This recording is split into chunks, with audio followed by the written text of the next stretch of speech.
So they will describe it, but it has to be in a proper format. So this is the classification which the Medra actually has, which goes like system organ class, high group level term, high level term, preferred term, and then lowest level term. So usually for the submission purpose, it is like preferred term is the used terms. Okay, but at the back end, we will be seeing all these classifications as well. Okay.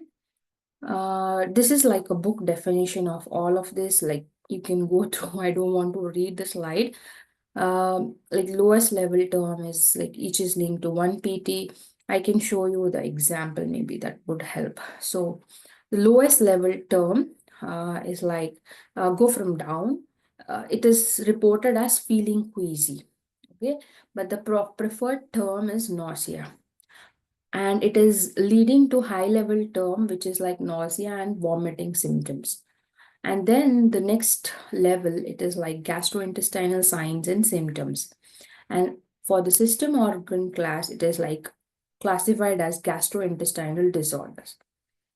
Okay, so this is the reported term. At the back end, it will create like this, and it will give until SOC, so that it is there back at the back end.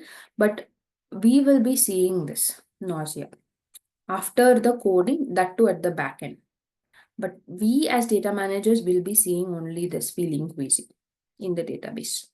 Okay, we have to make sure we can actually pull report from the database, like pull the A terms, and then we can check that if it is coded or no.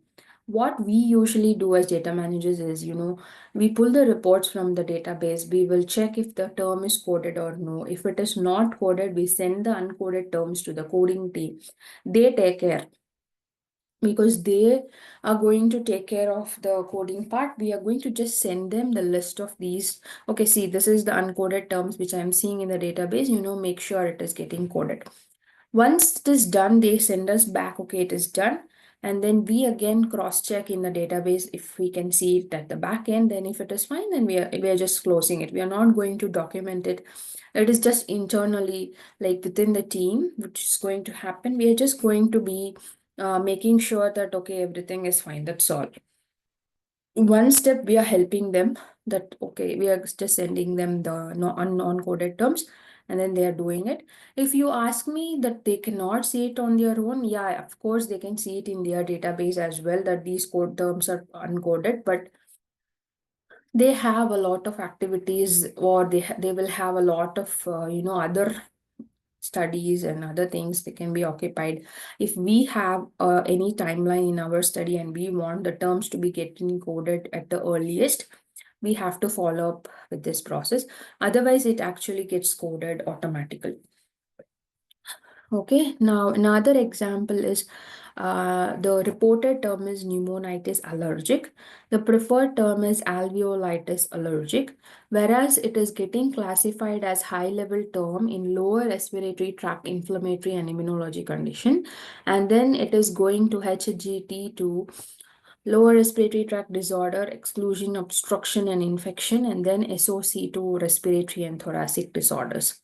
So this is how it goes. Sometimes the regulatory bodies ask for SOC, like, to just have a, overall, like how many SOCs are there, how many preferred terms are there. But preferred terms usually will look similar. Like, for example, just to give it in an uniform way. Whereas in SOC, if we are giving, what happens is they come to a conclusion that, okay, there is a lot of respiratory disorders which is going to come in, or there is a lot of GI disorders which can come in if the drug is being taken.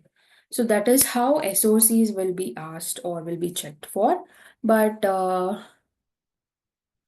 this will all be in the backend, but of course, PT and SOCs will be, asked a lot. Okay, this is like a very, just a very brief and just to know topic. I can just show you a few more, like, for example, how it will look. how it gets coded.